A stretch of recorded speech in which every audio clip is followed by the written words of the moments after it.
Assalamualaikum warahmatullahi wabarakatuh. Baiklah, saya akan mempresentasikan tugas proyek analisis regresi. Saya Mira Sartika, NIM 18030036. Dalam hal ini, saya menggunakan data pada tabel 1 untuk data Washington sampai New Orleans. Untuk pengolahan data, saya menggunakan Minitab versi 16. Pertama, kita menentukan matrix plot. Setelah diinput data ke dalam software Minitab, maka outputnya akan mengeluarkan matrix plot sebagai berikut. Dalam hal ini, dapat kita lihat pada kolom 1, baris 2 itu membentuk garis, yaitu garis yang miring ke atas kanan. Begitu untuk kolom 1 kolom 1 baris 3. Seperti dijabarkan berikut ini. Nah, di sini dijabarkan apakah pancaran titik-titik kira-kira membentuk garis. Nah, di sini untuk baris 1 semuanya membentuk sebuah garis. Pada baris 1, kolom 3, kolom 2, kolom 3, kolom 4 dan kolom 6 itu membentuk garis yang miring ke kanan atas. Dan untuk baris 1, kolom 5 itu membentuk garis juga, tapi miring ke kanan bawah. Hal ini dapat disimpulkan terdapat hubungan linear. Untuk baris 1, kolom 2, maka terdapat hubungan linear antara Y dengan X4. Sedangkan untuk baris 1, kolom 3, terdapat hubungan linear antara Y dengan X6. Begitu seterusnya. Interpretasi.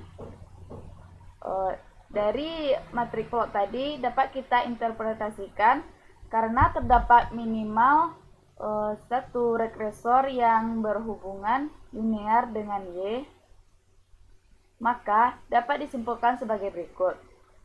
Regresi linear dapat digunakan untuk menunjukkan hubungan antara Y dengan X4, X6, X7, X8, dan X9. Selanjutnya, kita membentuk model regresi. Ini adalah output data yang keluar dari software Minitab. Nah, di sini ada koefisien.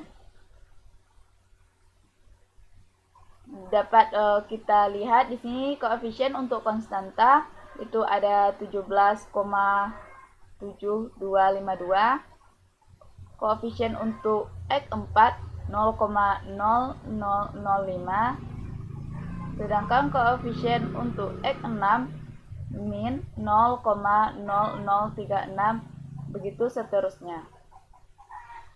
Dari koefisien di atas ini, maka didapatkan regression equation-nya sebagai berikut ini, yaitu Y sama dengan 17,7252 ditambah 0,00461651 X4 dikurang 0,00361006 X6 dan seterusnya sampai X9 yang ada pada tabel koefisien di atas. Nah, dari kolom tadi, dari tabel koefisien tadi, maka kita dapat menentukan nilai B-nya. Di sini untuk B0-nya yaitu 17,7. Ini didapatkan dari koefisien kolom koefisien ini. Begitu seterusnya sampai B9. Untuk interpretasinya dapat kita interpretasikan konstanta B0 yaitu sebesar 17,71. Dalam hal ini dia hanya mengeluarkan output 17,71. Artinya, jika X4, X6, X7, X8, dan X9 nilainya adalah 0, maka Y nilainya adalah 17,7. Dalam hal ini saya kesalahan dalam mengetik angka 1. Kelebihan maksudnya. Selanjutnya, koefisien regresi variabel X4 sebesar 0,0005. Hal ini dapat diartikan jika nilai independen lainnya nilai tetap dan X4 mengalami kenaikan sebesar 1%, maka Y akan mengalami kenaikan sebesar 0,0005. Untuk kata kenaikan ini kita ambil atau kita simpulkan dari tanda pada ini, pada nilai B4. Di sini tandanya tidak ada minus, atau bisa diartikan juga ini nilainya positif. Berarti kalau positif bisa kita katakan itu adalah mengalami kenaikan. Selanjutnya, untuk nilai koefisien regresi variabel X6 sebesar min 0,00361, artinya jika nilai independen lain nilainya tetap dan X6 mengalami kenaikan sebesar 1%, maka Y akan mengalami penurunan sebesar 0,000361. Kata penurunan ini dapat kita simpulkan dari tanda negatif pada ini. Begitu seterusnya. Selanjutnya, pada output Minitab juga mengeluarkan output memiliki output yaitu model summary. Dalam ini model summary-nya dapat dilihat sebagai berikut ini. Model ini kita gunakan untuk menentukan nilai R kuadrat atau dibaca koefisien korelasi darab. Dalam hal ini nilai koefisien korelasi darabnya yaitu 51,25%. Artinya sebesar 51,25% dari seluruh variabel total yang diterangkan oleh X4, X6, X7, X8, dan X9, masih ada sekitar 48,75% lagi variasi Y yang tidak dapat diterangkan oleh model yang digunakan. Hal ini bisa disebabkan oleh beberapa faktor, di antaranya gagalnya perhitungan dalam model atau terdapatnya pencilan dalam model. Tujuan untuk mencari nilai korelasi darab ini adalah untuk menjelaskan kecocokan model dengan data yang sebenarnya terjadi. Selanjutnya, yang ketiga, uji signifikansi regresi. Output Minitab-nya itu tabel dari regression analysis Y versus X4, X6, X7, X8, X9 untuk analisis varians. Nah, di sini dapat kita lihat nilai p-value-nya yaitu 0,050783. Nah, nilai p-value tersebut kita digunakan untuk menentukan terima atau tolak hipotesisnya.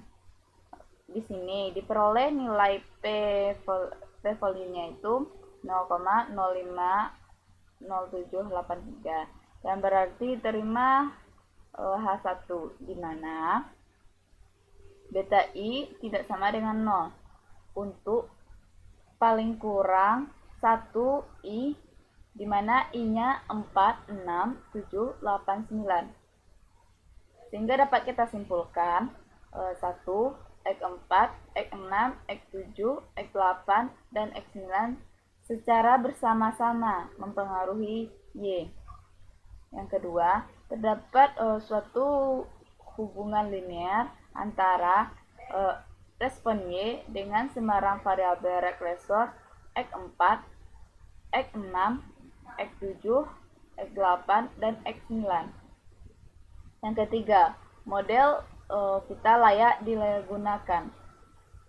Dari kesimpulan ini, maka dapat kita artikan minimal ada satu beta I itu tidak sama dengan 0, di mana I-nya itu 4, 6, 7, 8, 9. Dengan demikian, analisis selanjutnya dapat dilakukan. Lanjut, uji parsial untuk tiap koefisien regresi. Output Minitab-nya didapatkan sebuah tabel koefisien, di mana bisa kita lihat koefisien dari konstantanya 17,7252, koefisien untuk X4 0,0005. Begitu seterusnya untuk koefisien X6, X7, X8, dan X9. Nah, di sini kita dapat melihat nilai p-value yang mendekati nolnya yaitu pada variabel X8 yang bernilai 0,037. Jadi, X8 mempunyai kontribusi terhadap Y apabila X4, X6, X7, X8, dan X9 juga ada pada model, yang berarti koefisien regresi beta 8 signifikan dengan taraf kesalahan 5%. Dalam hal ini, untuk pengolahan data di Minitab saya menggunakan taraf kesalahannya itu 5%. Lanjut untuk uji asumsi klasik. Pertama itu uji asumsi kelinearan. Untuk menguji linearitas model regresi dapat diperoleh dengan pendekatan analisis variansi atau log sisaan terhadap YI jika sisaan tersebar secara acak dan tidak memiliki pola khusus, maka model dapat dikatakan linear. Nah, dapat kita lihat pada gambar plot residual untuk Y versus fit di sini. Di sini terlihat secara sisaannya itu tersebar secara acak dan tidak memiliki pola khusus lainnya. Jadi, sisaan terlihat tersebar secara acak, tidak memiliki pola khusus, maka model dapat dikatakan linear. Hal ini berarti asumsi kelinearan terpenuhi. Selanjutnya, epsilon I sama dengan 0. Untuk membuktikan apakah epsilon EI-nya itu sama dengan 0, kita menggunakan tabel resi yang didapatkan dari output Minitab. Tabelnya ada 20. Nah, tabel ini kita jumlahkan. Jadi jumlah ini untuk menentukan nilai asumsinya terpenuhi. Jika itu sama dengan 0, maka terpenuhi. Nah, dalam hal ini akan dilihat apakah sigma EI sama dengan 0. Maksudnya sigma adalah jumlah ini. Yang kedua tuh berdasarkan hasil perhitungan diperoleh sigma EI itu sama dengan 0. Hal ini berarti asumsi epsilon I sama dengan 0 terpenuhi karena I jumlahnya 0. Selanjutnya, kesamaan variansi. Nah, di sini untuk output Minitab-nya ada plot residual untuk Y versus speed, residual Y versus speed. Sisaan terlihat tersebar secara acak dan tidak memiliki pola khusus. Tidak ada pola tertentu yang dibentuknya dari sisaan ini. Maka model dapat dikatakan linear. Hal ini asumsi kesamaan variansinya terpenuhi. Yang keempat, kenormalan Galat. Didapatkan output seperti berikut ini. Untuk probability plot of resi. Nah, dalam hal ini kita menggunakan alfanya 0,05. Hasil uji diperoleh untuk p-value-nya itu 0,214. Karena p-value-nya itu kecil dari alfa, alfanya bernilai 0,05, maka terima H0. Ulang lagi, karena nilai p-value 0,214 itu kecil dari 0,05, maka terima H0. Hal ini berarti Galat berdistribusi normal. Sampel acak. Menurut Smiring tahun 1995 halaman 45, tidak ada cara memeriksa apakah terok yang diambil acak atau bukan. Hanya pelaku yang mengambil terok tersebut yang tahu tentang hal itu. Kalau terok tidak diambil secara acak, maka nasi sudah menjadi bubur. Tidak ada usaha apapun yang dapat dilakukan untuk menjadikannya acak. Selanjutnya, Galat tidak berkorelasi. Menurut Smiring tahun 1995 halaman 289, rentang nilai statistik Durbin-Watson adalah D-nya itu besar dari 0, kecil dari 4, dimana dijabarkan jika nilai D dekat ke 0, maka indikasinya ada autokorelasi positif. Jika nilai D-nya statistik dekat ke 2, maka diindikasikan tidak ada autokorelasi. Jika nilai D statistik dekat ke 4, maka diindikasikan ada autokorelasi negatif. Nah, dari output Minitab didapatkan nilai Durbin-Watson statistiknya 1,49549. Berarti nilai ini nilai D statistik dekat kedua.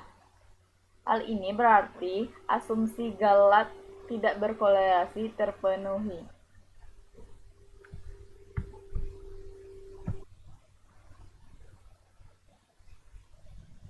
Selanjutnya, apakah diperlukan transformasi?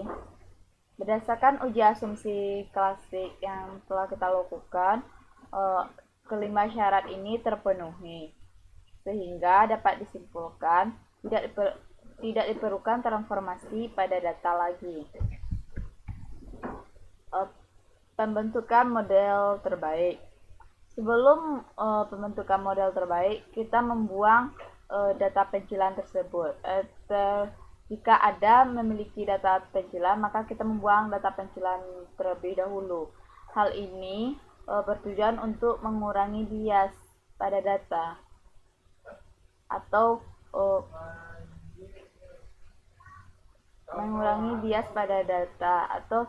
supaya data yang supaya model yang kita bentuk itu lebih persis dengan sebenarnya. Dalam hal ini, kita menggunakan 3 metode. Yang pertama itu metode seleksi maju, yaitu forward selection, metode seleksi mundur, backward elimination, dan metode penyisihan stackWiz, yaitu gabungan dari dua metode di atas ini. Nah, dari ketiga metode tadi didapatkan persamaan frekuensinya itu sama gitu, sama persamaan frekuensinya, yaitu Y sama dengan 3,537 plus 0,098 X4 dikurang 0,0039 X6 dan seterusnya. Untuk interpretasi dari pembentukan model terbaik dengan 3 metode tadi, dapat kita lihat bahwa semua variabel bebas dimasukkan ke dalam model dan diperoleh nilai persamaan sebagai berikut ini. Dengan nilai koefisien korelasi daratnya yaitu 61,85 dan nilai koefisien korelasi darat adjektifnya 47,18. Dan di sini kita dapat melihat bahwa nilai koefisien korelasi daratnya itu meningkat dari model sebelumnya. Berarti model yang kita dapatkan sekarang ini lebih cocok, lebih memiliki kecocokan dengan keadaan sebenarnya dari model sebelumnya. Kemudian dapat kita lihat bahwa p-value terbesar adalah pada variabel X6, yaitu sebesar 0,425 dan besar dari 0,05 itu taraf signifikan. Jika p-value-nya besar dari taraf signifikan, hal ini berarti X6 secara signifikan berkontribusi terhadap perubahan variabel Y, sehingga variabel X6 dikeluarkan. Berarti di sini variabel X6 tidak terdapat nanti pada model terbaik. Selanjutnya, metode semua kombinasi. Nah, di sini untuk mengkombinasikan P-ubahnya, saya mengelompokkan ke dalam 5 kelompok. Kenapa ke 5 kelompok? Karena dia datanya ada 5 variabel. Pada kelompok pertama itu kombinasi perubahannya itu cuma 1 variabel, kelompok kedua 2 variabel, kelompok ketiga itu ada 3 variabel, dan seterusnya sampai E itu 5 variabel. Nah, penentuan model terbaiknya itu ditentukan oleh nilai koefisien korelasi darah adjektifnya yang terbesar. Ininya yang terbesar. Dari nilai ini yang terbesar dari masing-masing kelompok. Pada kelompok A, nilai koefisien korelasi darah adjektifnya yang terbesar itu pada kombinasi P-ubah X8 yaitu 48,88. Begitu juga untuk nilai S kuadratnya itu yaitu nilai yang paling kecil. Nah, ini dapat dilihat pada di sini nilainya yang terbesar dan di sini yang terkecil pada kelompok A. Nah, di kelompok A bisa diambil ini adalah model yang terbaiknya. Begitu juga cara pengambilan untuk kelompok B, C, D, dan E langsung masuk ke dalam seleksi atau pemilihan model yang terbaiknya. Nah, dari pemilihan tadi kita mendapatkan untuk masing-masing kelompoknya itu satu persamaan. Itu seperti tadi dari diambil berdasarkan atau kriterianya itu berdasarkan R koefisien darat adjektif yang terbesar dan S kuadrat yang terbesar. Nah, dari 5 kelompok ini ambil 3 persamaan atau model reaksinya yang terbaik karena dia nilai koefisien korelasinya itu sama-sama 4,8.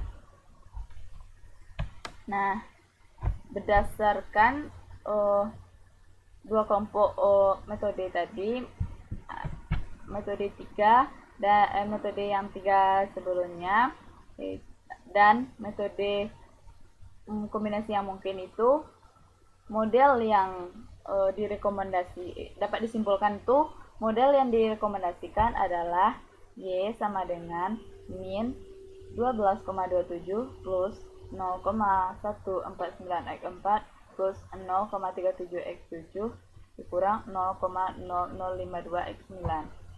Jadi, faktor yang mempengaruhi Y dengan taraf kesalahan 5% adalah X4, X7, dan X9. Sekian presentasi saya mengenai tugas proyek analisis regresi. Saya ucapkan terima kasih. Wassalamualaikum warahmatullahi wabarakatuh.